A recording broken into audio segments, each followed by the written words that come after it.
nga y'omu ku abo abagamba nti Uganda erimu embeera ennungi ng'asipenize $500,000 n'ajja wano mu America okufuna treatment wano we tuli wano wennyini. Y'ensonga lwaki tuzze wano okulaga obutali bumativu bwaffe ku nsonga lwaki yazze wano yabadde afuna treatment e Uganda. N'olw'ensonga eyo tubasaba mwenna twegattire wamu tuwanyise ekizibu kino. Bwe tutakimwanyise abasajja bano batujooza nnyo kimala. Mwebale nnyo, mwebalire ddala.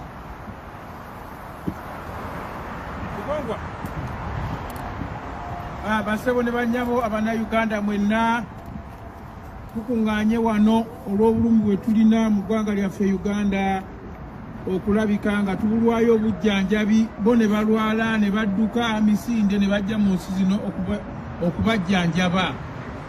Tukuŋŋaanye nga tukubira abantu bonna omulanga buli omu kyakutte akikozese tusobole okwegobako ababbi bano tusobole okulwanyisa agabbi gano agatemu agatulugunya abaana baffe. Bannange muwulirize omulanga.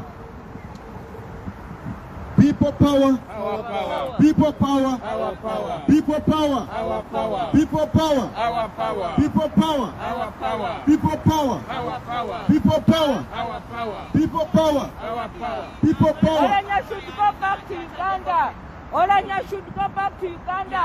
Oranya should go back to Uganda. Not seeking treatment here. Seattle Cancer Alliance, stop treating dictators. Stop treating dictators. Stop treating dictators. Stop treating dictators. Stop treating dictators. Stop treating dictators. Stop treating dictators. Stop treating dictators. Oranya must go back. Oranya must go back. Oranya must go back. Oranya must go back.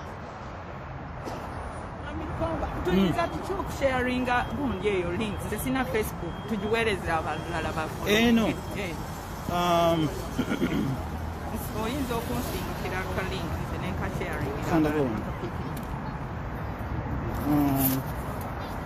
Oranya must go back to Uganda. Ngasina mala wano.